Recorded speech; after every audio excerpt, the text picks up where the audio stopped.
G'day legends, I hope that you are having a fantastic day and a fantastic week so far. So today we do have a fair bit to go. We're going to look at some new footage about the Abrams. We're going to look at conscription, a couple of HIMARS strikes, a reshuffle in command. Of course, we'll have a look at the maps that'll be in the beginning, what's been said at the White House, and scrapping of modern new weapon systems as well. But I think the first thing that we have to go over here is emerging all through the pro-Ukrainian side of Twitter and Telegram are claims about strikes in Crimea. So, of course, we'll look on the maps. This, of course, is Crimea down here, which the Russians have had since 2014, so 10 years now. And there's been much talk in the past week or more, well, since the beginning of the war, but especially in the past week with the Germans' leaky phone calls, but about strikes on the Kerch Bridge. Now, of course, the reason we look at this bridge is because if this does go down, it does really limit the amount of supply that Russia can get to its troops in the south of Ukraine. Now, as well, the claims are that one or multiple ships within the Black Sea Fleet have also been struck. So the claims are the bridge is down, ships are struck. Again, there is no evidence of this yet. No matter where your political bias are, anything, it's not ever unreasonable to ask for evidence for claims. Now, I'm not saying this did or didn't happen. We have seen Ukraine show the ability to strike ships within the Black Sea, in the Black Sea Fleet. We have also seen Ukraine's ability to strike the Kerch Strait Bridge. Both have been shown, but extraordinary claims require extraordinary evidence. So just wait out on that. If something has happened within 24 hours, well within that, we will get videos, photos. Absolutely, we'll get it. Everyone has a smartphone. People want to release the footage for propaganda reasons. It will come out. This is why the claims of the Su-34s with zero evidence being given yet, the further this goes on without any evidence coming to fruition, seems more and more unlikely. Remember too, the Kerch Strait Bridge down here, this will be one of, if not the most heavily guarded air defense areas in the world. Does this mean that things can't hit it? Absolutely not. We've seen many things get through air defense in both Ukraine and Russia. But again, the air defense here, Russia know how important this bridge is. We also know that Russia has sunk some ships, some older ships and barges and whatever leading up to this bridge to try and prevent strike from those drone boats, which we have seen have success in Crimea against the sea fleets as well. So not saying it's impossible, but hold your horses on anything until we start seeing evidence come out. And if you think someone asking for evidence makes them then a sympathizer to one way or the other, I'm sorry to tell you, but you're an idiot. Evidence is what the basis of all reporting should be on, not just speculation. Speculation can be interesting when you think, oh, look, maybe this is, what's happening. But saying that this has happened, but there's nothing of it, well, interesting. Anyway, we've seen another claim today, and I actually saw this on our mate Dennis's thing, but of this claim here too. Now, today it's 1600, I believe, Noel's London time. The Russian command center of the 70th Guards Motorized Rifle Regiment was hit in Zap by HIMARS. It's reported that many officers gathered, including the commander, waiting for channels to start reporting 200s, 200s, KIA, 300 wounded in action. Now, this is the only piece that I've actually seen come out of this, and it's just been reshared of this. Again, haven't seen any of evidence of this. Have we had evidence before that officers have gathered troops in, one body and then that being struck? Yes, we've seen footage of that very recently. Russia did that as well and had many losses from a HIMARS strike there. So again, not saying this is incorrect. I'm just saying evidence will come out, I'm sure. If it does, if this has happened, I'm sure evidence will come out of it, but maybe just hold your horses before you start reporting things as further fact. Again, this is I searched far and wide on Twitter, Telegram, everything to try and find more on this, and this and Dennis's video is all I can actually find. Now, we're just going to have a look at some footage in the beginning Actually, no, we'll look at the map because then it'll line up a little bit more. So here's Ukraine, of course, the capital of Kyiv. The red area is occupied since 22 and the purple since 14. This green area is where Russia has been before and has either had a withdrawal from or been pushed out by Ukraine. Now, where we're going to come down into, and the only difference on the deep state map at all today is just a grey zone different around Orlivka in here, but realistically, maybe a little bit more near Pervomayski here. That may become relevant when we look at that area on the map. But as far as saying where control for Ukraine and Russia is different, deep state map has no actual different controls. But what I do want to look at is the Abrams tank that we did see destroyed up in Berdachi yesterday. Now, the reason I want to look at this isn't for anything other than I found some new photos and some new video, which I think will be very interesting. Sorry, I didn't have the photos ready. Now, what we did see the other day is we did see a Russian attack for BMP down here get hit very hard by an M2 Bradley and have many casualties there. Now, upon looking at some footage, I found something very interesting. So this is where the M2 Bradley was firing from into where those Russian soldiers were that had many casualties. Yesterday, this is where then we see the Abrams tank killed. So we see this IFV here, this vehicle destroyed, and that is where it was fired, but by this telegraph pole or tree down and then the telegraph poles here, the power lines here, we can actually tell that this is the same area. Now, this is just to show, the reason I use this example is just to show you how close the fighting is and how fluid the front line has become in certain areas like this. Now, where we're talking is right in sort of this area here up near Berdachi, where there's a hell of a lot of fighting. And I just find it very interesting that this is where these two videos are here. And of course, when there is warfare, fighting going on, there are going to be losses on either side. It doesn't mean that one side is winning or one side is losing. Because you see a loss, there are going to be losses in war. This is why we make more than one of every piece of equipment. But a more clear footage has come out of that Abrams. Now, I just want to have a look at this because I was suspect of this, and then this footage, I think, shows it more and more clearly. So, of course, this is an Abrams tank here. No ifs, no buts, 100% that's what it is. But you could only see yesterday in the footage a little bit, but this is definitely, to my eye, where it looks like a landmine has gone out, and this has shredded the track. So we see half the track, and then here is a little bit more track. So I think that the Abrams has been reversing, has hit that mine, and it looks like it's run the track off the sprocket because it's actually thrown track, and potentially then the crew has abandoned because that is a mobility kill. You need to understand there's different types of kills on a tank. Now, this tank now, it would have been shelled, whatever. It's properly like killed. But you have a mobility kill, which is when the turret still works, everything else in the tank still works, but say you've thrown track. So your mobility is killed, but you can still fire. Tank still incredibly dangerous. You can have a proper kill where the tank is, no more. And you can also have an armament kill where the turret or the gun has gone down, but the tank can still move. My specialty in the army was anti-armor, so I think I can speak a little bit at least on that. But yeah, it does. This is track, and it's hit something here. And you can see hatches are open, so to me it looks like the crew has then left. It does look like the blast panels at this point are still in place, to my eye. Now, of course, these blast panels is where the ammunition for the 120mm sits, because there is a door in between here so that can cook off the ammo and then protect the crew. And then it is interesting because then on this video, we actually see then a second one here. Remember, this is all in the same location of where we've seen the Bradleys operating, the Russians operating, so you can just tell how close and fierce the fighting is in this area. So flying around, of course, we'll get a million different angles of this because it is a propaganda victory, as well as one less piece of equipment on the front line. So I'm just watching this whole thing because I want you to see where this then pans away and up.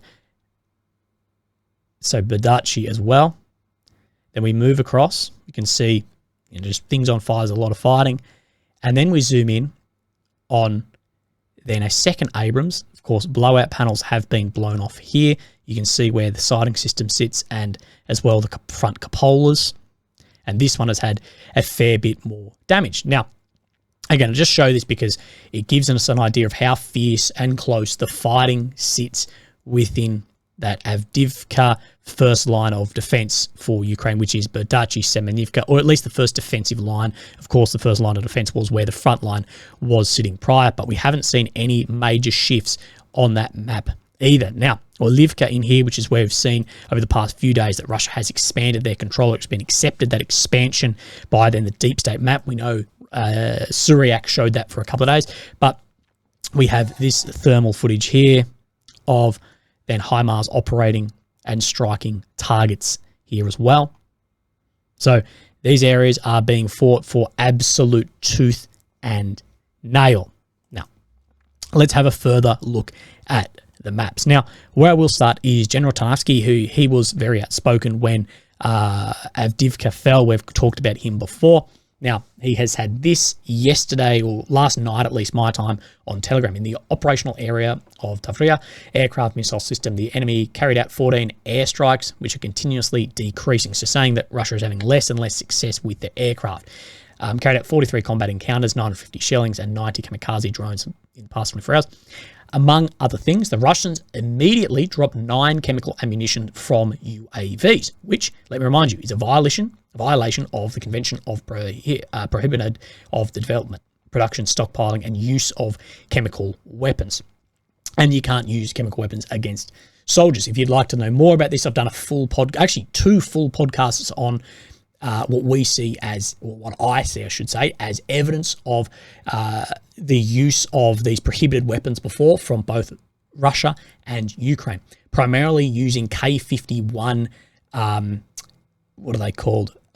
Crowd rounds. So like they're a grenade, a K-51, but it's like your tear gas sort of round, CS gas, to disperse a crowd, which you can use in then a riot control, but you can't use it in something like this. This is against the act. I don't care what you say about it, but we have seen many evidence of these K-51, they're a Soviet CS gas grenade being used a lot. And there's evidence both ways of this, but nothing is actually getting pulled up on the prohibited use of these.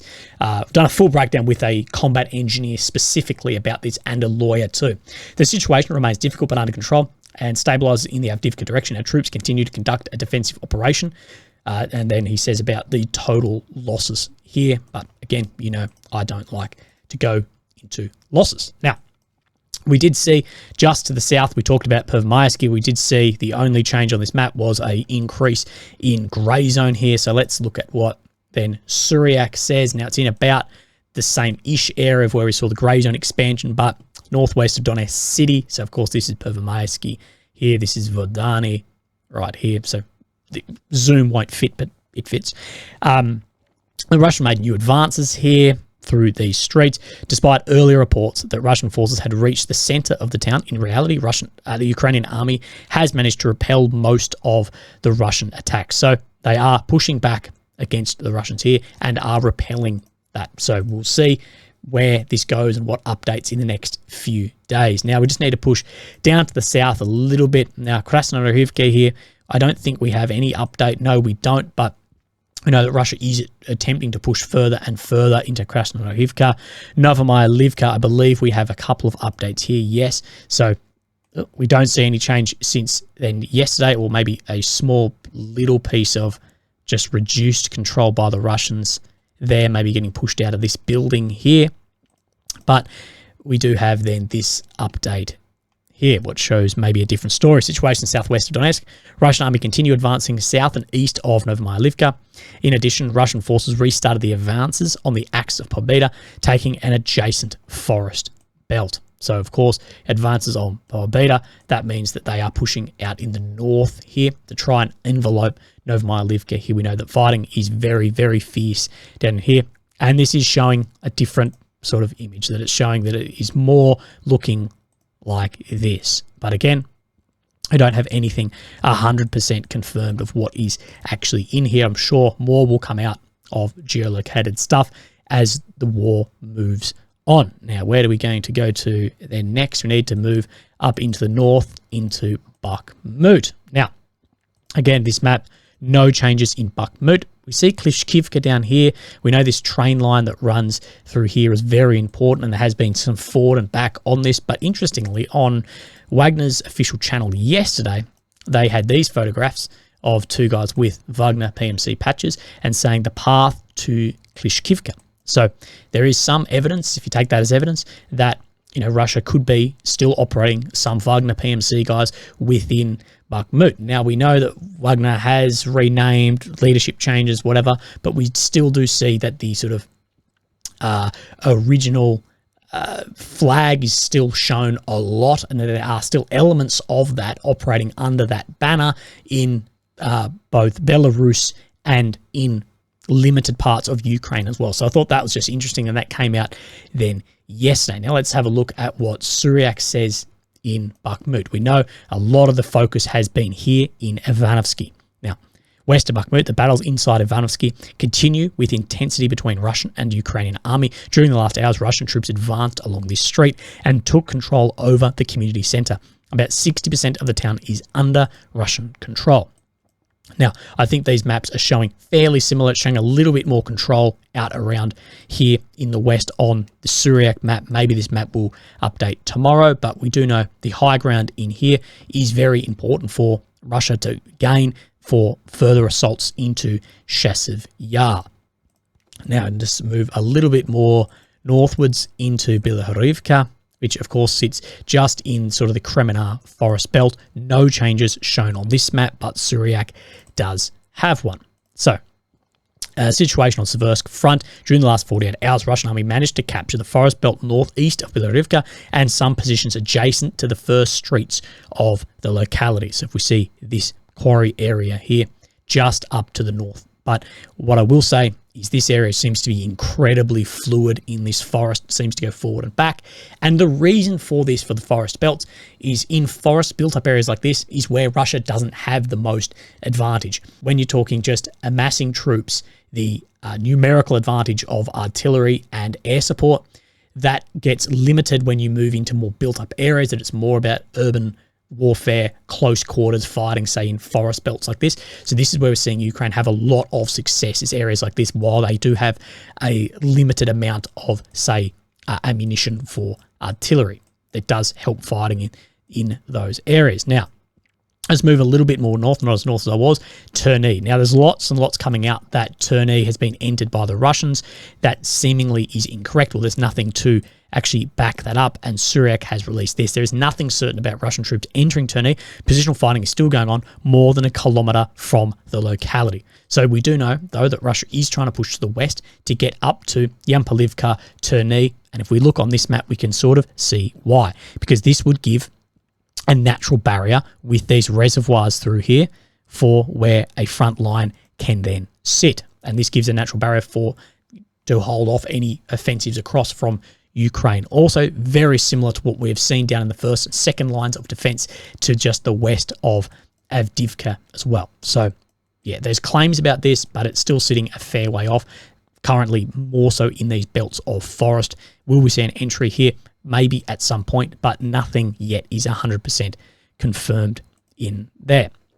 Now, much has been coming out. I don't really know where this rumor started, but whatever, that the scalped Storm Shadows were getting moved into Ukraine through civilian Audi Q7s. Nice car, can't afford one. But if we have a look, these are about 5 meters long, 5 meters, 15 feet-ish, and then a scalp missile, which this will be 100 millimeters, but same, is actually longer and incredibly heavy as well. This is not fitting in an Audi Q7. That said, we do see there are weapons move across, of course, in civilian vehicles, but those ones, I can tell you, they're not moving across like that. Now, conscription. There's been big talk about conscription amongst Ukrainian channels that I've seen really in the past couple of days. There was another one I wish I had the screenshots of, but I don't. But I want to jump in but I don't speak in spaces. This bloke he's saying 100% correct. Manpower is the main problem for Ukraine now, including ammunition. And the political leadership refuses to conscript more people, denying the military's requests, instead demobilising with no replacements. Now, it's always the people who aren't willing to go and fight that I see bringing up that we should be conscripting more people. You can always go and volunteer. There's even, if you really believe in the fight, the heaps of Westerners who believe in this in the thousands have gone over to Ukraine, signed up to fight. Nothing is stopping you from going up and signing up and fighting. Like this guy says, this is discussing for you to call for conscription while you are military age and not volunteering. Now, I do agree with this. The fact that someone can state an obvious fact without fighting on the front line is ridiculous. Yes, you can state things that are obvious fighting on the front line without fighting on the front line, but still, it seems like the most people calling for conscription aren't the ones willing to volunteer themselves. So, if that makes sense, I'm not a big fan of conscription at all. For say, if something was going on for Australia, I'm not sure how I'd feel. Probably more so, I feel like yes in defence, like with Ukraine, but going away and conscripting, like to have an offensive like Russia's doing, no. But again, I think that it's up for the government to set the environment of the country that is good enough that then people want to volunteer and fight.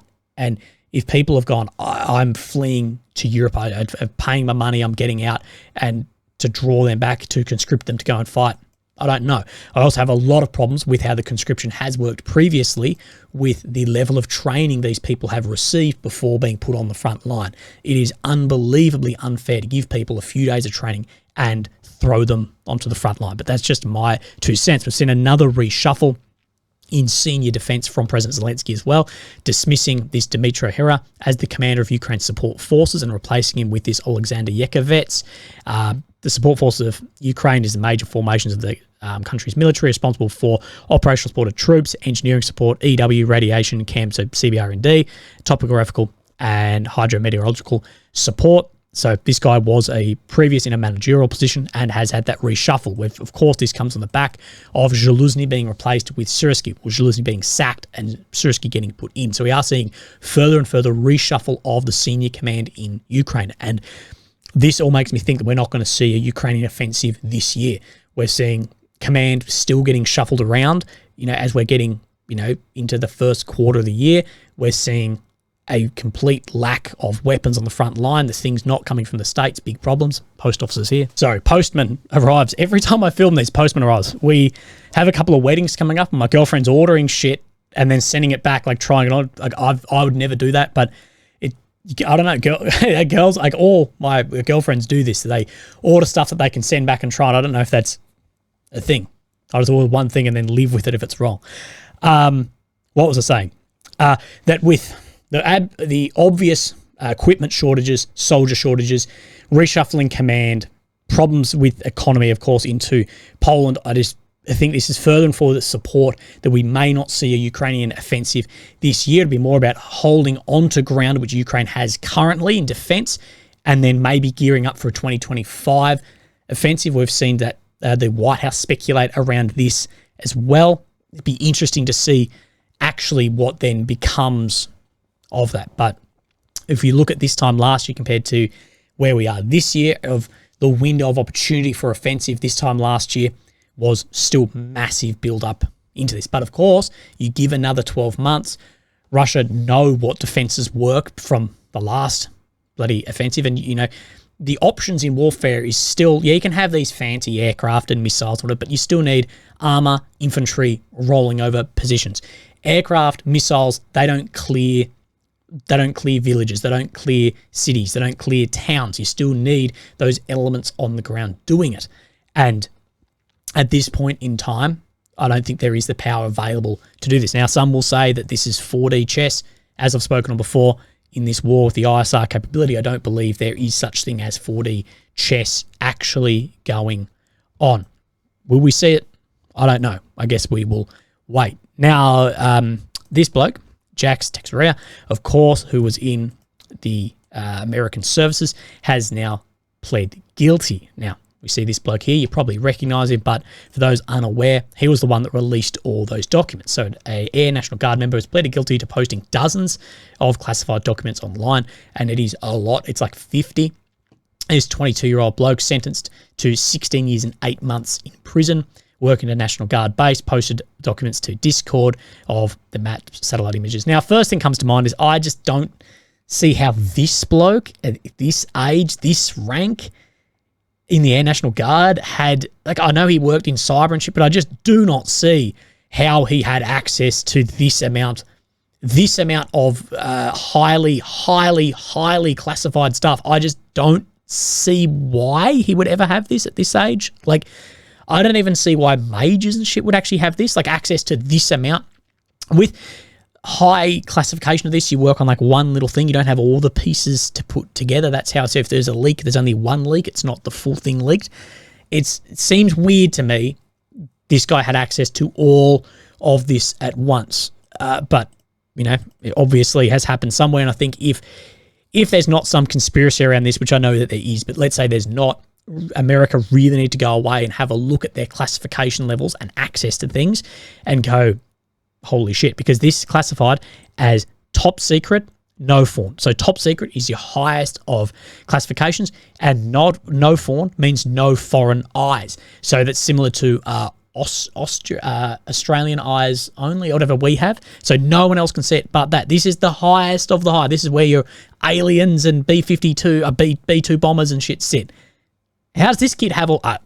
whatever. But I think with this pleading guilty, it actually gives us a whole piece of then how authentic then this actually is. Now, of course, this was last year, March 1st, 2023. But it gives us an idea. So we see then the assessed losses here of Russia and Ukraine. So Russia is looking, you know, about just over double, maybe 2.5 times higher in the losses. But of course, these numbers are sitting at the time really at like an eighth or a sixth probably about of what Ukraine was claiming. We'll see these, and you know, we've had a lot of fighting since then, but you can see that, you know, it is about a 50% difference here, which is probably expected with where the offensives have sat and whatever. That's about that. So if you look at the claimed losses, you can maybe backdate and see where some things may actually be sitting rather than just claims. Now, we do see here as well, of course, the consolidated air defense. Again, this is secret, probably top secret, and no foreign eyes. Talking about the problem with the lack of Ukraine air defense, how that is drawing down, of course, their more domestic systems, of course, that came out of the Soviet Union, and that there are a limited amount on select areas. Still, no matter how many air defense systems you put in, there's always going to be areas that aren't covered, and limited no Ukrainian air-to-air defense, meaning, of course, fighter jet to fighter jet shooting them down. This may change with, you know, the F-16s going in, but still there still will be in Gen 4 aircraft a big balance in this.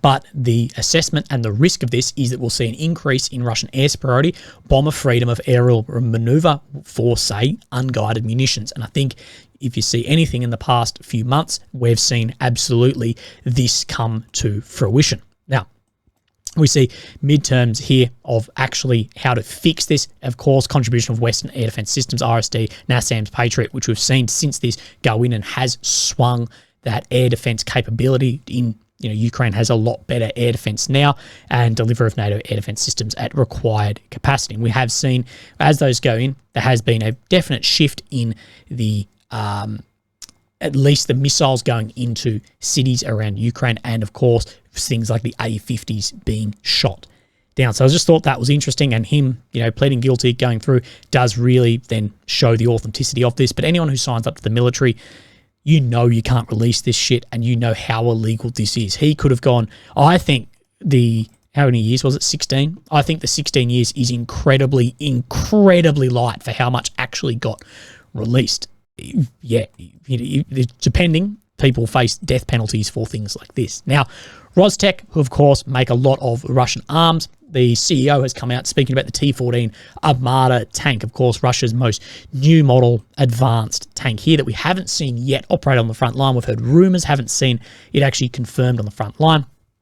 And of course, this is released by RIA Novosti, so Russian media, but is far superior to any existing tanks in terms of its characteristics, which is true when you look at the claims. If those claims are the actual characteristics, then it is more advanced, it is superior to other tanks, but their claims are yet to see it actually used in operations. But it's unlikely to be used because of a high cost, that's what he said. But the Armada, in general, is a little expensive. In terms of functionality, it is, of course, much superior to existing tanks, but it is too expensive. So the Army is unlikely to use it now. It's easier for them to buy the same T-90s. So this does make sense. In any military, you could have better equipment than what you've got, but of course, you have that sort of law of diminishing returns on how expensive versus what you get. So I think a good example of this is, say, the F-22 compared to like the YF-22. That would have been a better aircraft, but still unbelievably expensive and probably would have had then less than. That might not be the best example, but I think you catch where I'm going. Well, something we are seeing in this war is realistically to anti-tank mines, drones, artillery, it doesn't bloody matter if you're in a Hilux, a T-90, a bloody Leopard, that the threat to the tank is massive, and you're probably better off with more of these cheaper tanks here. So we won't see those rolling in. We know the T-14 has been reportedly riddled with issues as well. But he has clarified that we're talking specifically about the use during the special operation, of course, the special military operation, the war in Ukraine. Now, what I think is interesting about this piece, at least what I read into it, is using it in this war, it's too expensive, but if rolled into something larger, maybe then. That's maybe what I'm thinking is going with it, but saying now we need money to create new tanks, new weapons, perhaps cheaper ones. Therefore, if there is an opportunity to buy cheaper ones, why not? That goes into what I said, I believe, before. Rostec as well. There's a video, I couldn't find it. I was meant to show you the other day. Maybe I did show you, of this bloody multiple blade drone thing, this heavy drone that they are developing. A drone combines advantages of a plane and opportunities of a helicopter, hybrid propulsion, electric lift, and piston cruise engine, vertical takeoff and landing, blah, blah, blah. Can go 500 Ks and will carry up to 300 kilograms. Now, both in Western militaries and by what Rostec is putting on their website, this is something that's becoming more and more as these heavy lift drones, not only to move equipment, move casualties, but also people are claiming this was specifically made to drop those FAB bombs as well, up to 300 kilograms. You know, they've got FAB 250s. That's what people were claiming. But we're going to see more and more of these large drones entering the battlefield in the next few years. Now, John Kirby, of course, National White House spokesman, has had a bit of a Q&A today on the press record. On the record press gaggle. I think you might find some pieces of this interesting here. So, the conversation that Russia leaked between top German military officials. Russia say that it's proof that Germany is seeking war with Russia. Germany is vehemently denied that. Is there any US assessment of the leak and how it was obtained? It's proof that the Russians want to sow division and discord and try to demonstrate that the West is divided. And that's what it's proof of. And obviously, none of that is true. So saying that it's proof that Russia is trying to sow division and that it's not true that the West is divided. Although we do see more and more political arguments both ways coming upon now that we're into the third year of the war. I'm not going to speak on the content of this leak. The Germans are investigating it, and I think I'd refer you to them. But as I said earlier, they have been a key friend, ally, and partner in this effort. And the last thing I'll say is any validity that anybody gives to this only makes it easier for Putin to sell this ridiculous narrative that there is some sort of war between the West and Russia, the US and Russia, NATO and Russia, or any other way he wants to couch this. Now, this, I think this is a bit interesting because if you have the whole West rallying together to send weapons in, to build new weapons, build new factories, use all the ISR capabilities, everything, to then have a defense war in here, I think it's a bit of a stretch to say that there isn't a war going on between the West and Russia currently. Yes, it's Ukrainian soldiers fighting it, but we know there are Western soldiers deployed into Ukraine, or at least officers that are helping with the HIMARS, Scalp, Storm Shadow. We know that from these leaks now. We know that the CIA has had bases in the east of Ukraine now for a decade. That I think to say that there is nothing there as far as that there isn't some friction between the West and Russia, well, that's untrue. You've sanctioned Russia. Russia is, threatening bloody strikes. You can't say that there isn't any of that. Now, is it getting blown out of proportion sometimes by leaders? Yeah. But to say that there is none, incorrect. Now, another question. Is there any US assessment that Putin is using the hesitancy of the US to send more Ukraine aid? He is trying to weaponize that and take advantage of it in the war. This is my little intake here. Well, I mean, you don't have to look any further than the air attacks he continues to conduct, whether it's cruise, ballistic missiles, or drones. He's going after military targets in Ukraine, of course, and he's going after the defense industrial base. But he's also throwing a hell of a lot of metal into the air so that Ukrainians can fire back at it with and defend themselves, because he knows they're working their way through infantry right now. So, of course, Russia is going to take advantage of this hesitancy to then try and take areas. What do you think? You've seen areas fall in the east of the nation. Why do you think that Russia is now firing more and more in?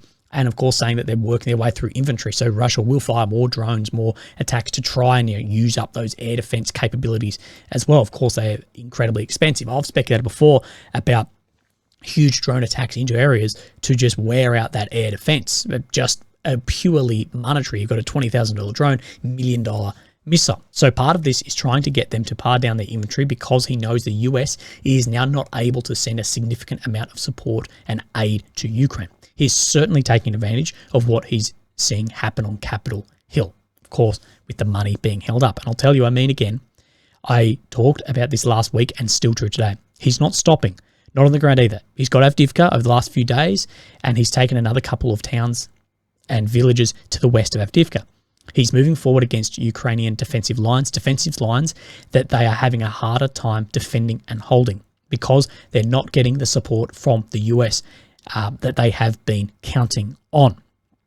So then here it says, time to get this bill passed and to start restocking Ukrainian shelves so they can better defend themselves. So I think there's a fair bit interesting in what we spoke about there. I know it's wordy today. I was actually struggling to put anything together, but we are, of course, seeing Russia capitalize on that, as you would in wartime. And we have seen the reduction of ammunition going from the States in, and we have seen a lack of preparation of those defensive lines also. Anyway, legends, thank you very much. I'll speak to you tomorrow. Thanks. Bye-bye.